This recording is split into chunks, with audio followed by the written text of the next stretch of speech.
இது மகிமை நேரம். கர்த்தரும் இரட்சகருமாகிய இயேசு கிறிஸ்துவின் இடைநேற்ற நாமத்தினாலே மகிமை டிவி நேயர்களை நான் வாழ்த்துகிறேன். இந்த மகிமை நேர நிகழ்ச்சியின் மூலமாக கர்த்தருடைய வார்த்தைகளை தியானிப்பதிலும் பகிர்ந்து கொள்வதிலும் நான் மகிழ்ச்சி அடைகிறேன். பிரியமானவர்களே, ஆண்டவராகிய இயேசு கிறிஸ்துவே நம்முடைய முன்மாதிரி என்பதை குறித்து நான் தியானித்து வருகிறோம். கர்த்தர் நமக்கு உபதேசித்தது மாத்திரமல்ல, அவர் எல்லா காரியங்களின்படியும், அவர் சொன்ன உபதேசங்களின்படியும், போதனையின்படியும், கற்பனைகளின்படியும் அவர் வாழ்ந்து காட்டினார் என்பதை குறித்து நாம் தியானித்து வருகிறோம். அவர் அன்பாக இருக்க வேண்டும் என்று கற்றுக் கொடுத்தார், அன்பாக வாழ்ந்து காட்டினார். தாழ்மை உள்ளவர்களாய் இருக்க வேண்டும் என்று கற்றுக் கொடுத்தார், தாழ்மையாக வாழ்ந்து காட்டினார். சாந்த குணமுள்ளவர்கள் பூமியை சுதந்திரித்துக் கொள்வார்கள் என்று சொன்னார், சாந்த குணமுள்ளவராய் வாழ்ந்து காட்டினார். விழித்திருந்து ஜெபிக்க வேண்டும் என்று கற்றுக் கொடுத்தார், விழித்திருந்து ஜெபம் பண்ணினார் என்று நாம் பார்க்கிறோம். இப்பொழுதும் அவர் பரிசுத்தராய் வாழ்ந்தார்.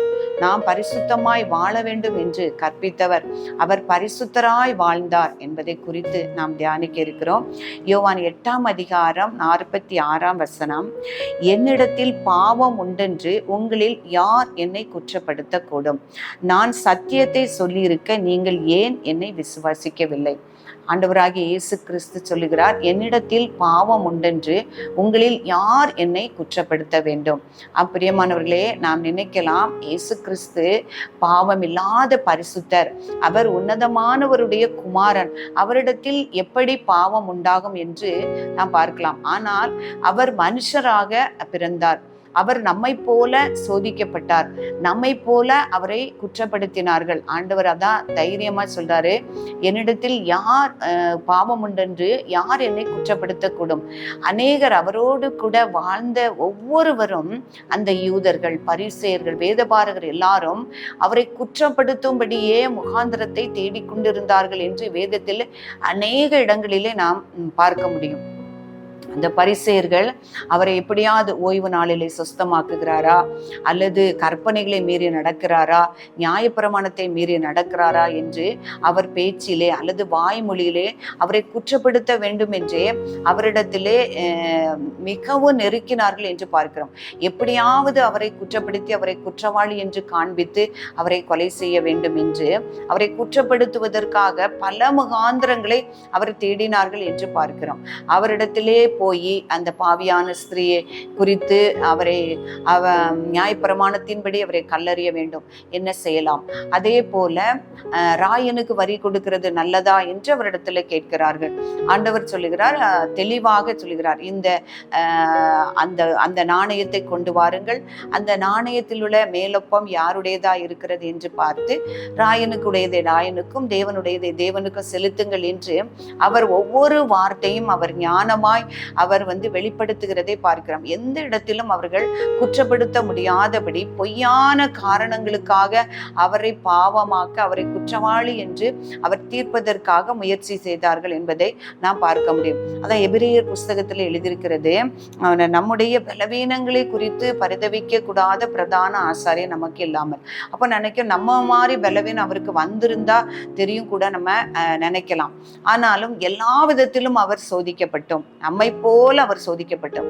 அவரை சோதிப்பதற்கு பிசாசும் அவரை சோதித்தான், அவரை சுற்றி இருக்கிறவங்களும் அவரை எப்படியாவது அவரை குற்றவாளியாக தீர்க்க வேண்டும் என்று அவரை முகாந்திரம் தேடிக்கொண்டே இருந்தார்கள் என்பதை குறித்து தான் நம்ம வாசிக்கிறோம்.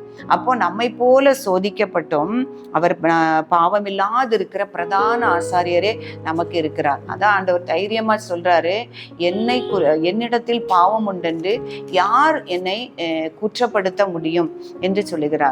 அப்ப அவர் அப்புறம் அநேக சாட்சிகள் திரும்ப அவர் குற்றமில்லாதவர் என்பதை நிரூபிக்கிறார். நம்ம பார்க்கிறோம், அவரை விசாரித்த அந்த பிலாத்தை சொல்லுகிறார், 3 முறை சொல்றாரு. முதல் விசாரித்து சொல்லுகிறாரு, திரும்ப பிரதான ஆசாரிடத்துல நான் அவரிடத்திலே எந்த குற்றத்தையும் காணவில்லைன்னு சொல்லுகிறார். 2ஆம் முறையும் சொல்லுகிறார், 3ஆம் முறையும் சொல்லுகிறார், அவரிடத்துல நான் எந்த குற்றத்தையும் காணவில்லை, ஆனால இவருடைய இரத்தப்பழி என் மேல இல்லாமல் இருக்கட்டும் என்று அவர் கை கழுவினார் என்று பார்க்கிறோம். எத்தனை முறை விசாரித்த பிறகும் அவரிடத்தில் குற்றமில்லை, அவர் பாவமில்லாதவர் என்பதை அந்த பிலாத்து சாட்சியாக அறிக்கை செய்தான். அதே போல ஏரோதினிடத்தில் அவரிடத்தில் விசாரிக்க போகும் பொழுதும் அந்த ஏரோதும் சொல்றாரு, இந்த அவனை விசாரித்ததுல அவரிடத்துல எந்த குறையும் நீங்க சாட்டுகிற அவங்க ஒவ்வொரு குற்றமா அவரிடத்துல சொல்லும் பொழுது எந்த குற்றத்தையும் நீங்க சாட்டுகிற எந்த குற்றத்தையும் இவரிடத்துல நான் காணவில்லை என்பதாக அந்த ஏரோதே சாட்சி. அவரை பகைக்கிறவர்கள், அவரை குற்றவாளியாய் தீர்க்க வேண்டும் என்று நினைக்கிறவர்களை அவர் குற்றவாளியாகி தீர்க்க முடியாதபடி அவரிடத்தில் எந்த குற்றமும் காணவில்லை. அவருடைய இரத்தப்பழி என் மேல், நான் குற்றமற்றவன், இந்த இரத்தப்பழியின், இந்த நீதிமானுடைய இரத்தப்பழியின் நிமித்தம் நான் குற்றமற்றவன் என்பதாக அந்த பிலாத்து சொல்வதை பார்க்கிறோம். அதே போல அவரை காட்டி கொடுத்த யூதாஸ் சொல்லுகிறார், நான் குற்றமற்ற இரத்தத்தை நான் காட்டி கொடுத்தேனே என்று உணர்கிறார். அவர் பாவம் இல்லாதவர், அவர் ஒரு குற்றமும் செய்யாதவர். அந்த குற்றமில்லாத இரத்தத்தை நான் காட்டி கொடுத்தேன் என்று மிகவும் மனஸ்தாபப்பட்டு அவன் மரித்தான் என்று பார்க்கிறோம்.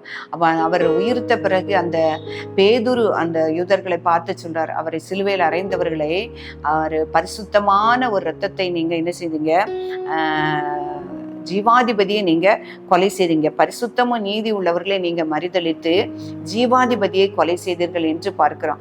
பிரியமானவர்களே, அவர் வாழ்ந்த நாட்களில் அவரை சுற்றியிருந்த அவர்களை குற்றவாளிகளாக தீர்க்க வேண்டும் என்று நினைத்தவர்களே அவர்களை குற்றவாளிகளாக தீர்க்க முடியாதபடிக்கு அவர் பரிசுத்தவான், அவரிடத்தில் எந்த குற்றமும் காணப்படவில்லை என்று சொன்னதை நாம் பார்க்கிறோம்.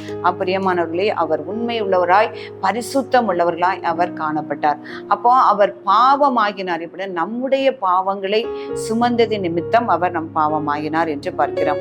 2 கொரிந்தியர் 5:21 நாம் அவருக்குள் தேவனுடைய நீதியாகும்படிக்கு பாவம் அறியாத அவரை நமக்காக பாவமாக்கினார். அப்போ அவர் பரிசுத்தர், அவர் பாவம் அறியாதவர்.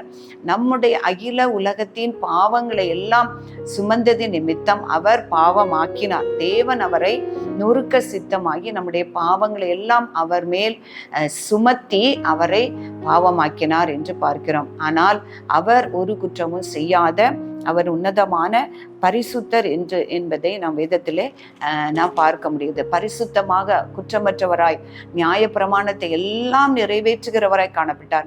அவர் நியாயப்பிரமாணத்தின்படியும் அவர் பாவம் செய்யவில்லை, அவர் பரத்துக்கு விரோதமாய் பாவம் செய்யவில்லை, மனுஷர்களுக்கு விரோதமாகவும் அவர் பாவம் செய்யவில்லை என்பதாக பார்க்கிறோம். அவரை குறித்து அவரை குற்றம் சுமத்த அநேகர் அவருக்கு எதிர்கொண்டு வந்தாலும் அவர்கள் வாயினாலே இவர் குற்றமற்றவர், இடத்திலே எந்த குற்றமும் காணப்படவில்லை என்பதாக அவர்கள் அவரை தீர்ப்பு செய்தார்கள் என்று நான் பார்க்கிறோம். நம்முடைய பாவங்களை சுமந்து தீர்த்த அவர் வெளிப்பட்டார் என்று அறிவீர்கள், அவரிடத்தில் பாவமில்லை என்று 1 யோவான் 3:5 எழுதப்பட்டிருக்கிறது.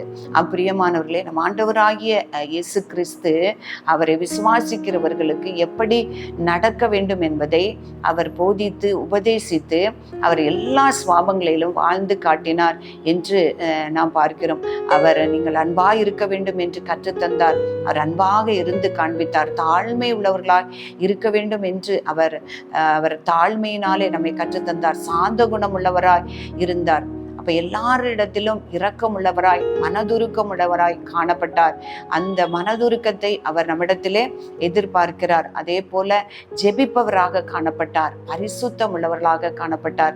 நாமும் அவரை பின்பற்றினோமானால் அவருடைய ஜீவ ஒளியை நான் நடக்க வேண்டுமானால் அன்புள்ளவர்களாய், இயேசு கிறிஸ்துவை போல தாழ்மை உள்ளவர்களாய், இரக்கம் பாராட்டுகிறவர்களாய், ஜெபிப்பவர்களாய், பரிசுத்தம் உள்ளவர்களாய் காணப்பட வேண்டும் என்று கர்த்தர் விரும்புகிறார். நீங்கள் என் அடிச்சுவடுகளை தொடர்ந்து வரும்படிக்கு அவர் மாதிரியை பின்வைத்து போனார் என்று எழுதியிருக்கிறபடி நாம் ஒவ்வொருவரும் அவர் அடிச்சுவடுகளை பின்பற்றி நடக்க நாம் முயற்சி செய்வோம்.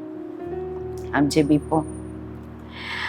மகிமை மாட்சிமையும் நிறைந்த எங்கள் அன்புள்ள ஆண்டவரே, உம்மை துதிக்கிறோம் அப்பா, உம்மை ஸ்தோத்திரிக்கிறோம். இந்த அருமையான நேரத்தை உம்முடைய வேதத்தை தியானிக்கும்படியாக கர்த்தர் கிருபை கொடுத்ததற்காக தேவரே நன்றி செலுத்துகிறோம். உம்முடைய வார்த்தைகளை கேட்டுக்கொண்டிருக்கிற ஒவ்வொரு பிள்ளைகளையும் கர்த்தர் திடப்படுத்தும், பலப்படுத்தும். ஆண்டவரே, உம்மிடத்தில் காணப்படுகிற சுவாபங்கள் எங்களிடத்தில் காணப்படும்படியாக பவுல் அப்போஸ்தலர் சொன்னது போல கிறிஸ்துவின் சிந்தையே உங்களிடத்திலும் காணப்பட கடவது என்று சொன்னது போல உம்முடைய சிந்தை, உம்முடைய சுவாபங்கள் எங்களிடத்தில் காணப்படும்படியாக உம்முடைய அடிச்சுவடுகளை நாங்கள் பின்பற்றி வரக்கூடிய சிலாக்கியத்தை பாக்கியத்தையும் கிருபையும் தேவரீர் நீர் ஒவ்வொருவருக்கும் தரும்படியாய் ஜெபிக்கிறோம் சுவாமி. அந்த கேட்கப்பட்ட வார்த்தைகளை கர்த்தர் நீர் ஆசீர்வதியும். கேட்கிற ஒவ்வொரு பிள்ளைகளையும் நீர் ஆசீர்வதிக்கும்படியாய் பலப்படுத்தும்படியாய் நாங்கள் ஜெபிக்கிறோம். இந்த மகிமை நேரம் நிகழ்ச்சியின் மூலமாக கர்த்தருடைய வார்த்தைகளை பகிர்ந்து கொள்ள செய்த கிருபைக்காக நன்றி செலுத்துகிறோம் அப்பா. அந்த மகிமை டிவி ஊழியங்களை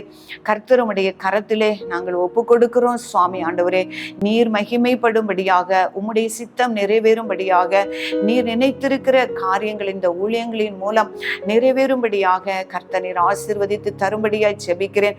மகனை ஆசீர்வதியும். இன்னும் ஆண்டவரே, உமக்கு சித்தமான காரியங்களை, நீர் வைத்திருக்கிற திட்டங்களை ஆண்டவரே மகிமையாய் நிறைவேற்ற கர்த்தர் உதவி செய்யும்படியா எல்லா தடைகளையும் நீக்கி ஆண்டவரே உம்முடைய கரம் அப்பா பிள்ளைகளோடு கூட இருக்கும்படியாய் ஜெபிக்கிறேன். எல்லா தடைகளுக்கும் கர்த்தர் விலக்கி நீர் பார்த்து கொள்ளுங்கப்பா. எல்லாவற்றிலும் உடைய நாமம் மகிமைப்பட கர்த்தர் உதவி செய்யும்படியாய் ஜெபிக்கிறோம் சுவாமி. உடைய நாமத்தையே நாங்கள் உயர்த்துகிறோம். எங்களை தாழ்த்தி அர்ப்பணிக்கிறோம். இயேசு கிறிஸ்துவின் நாமத்தில் ஜெபிக்கிறோம் நல்ல பிதாவே, ஆமென்.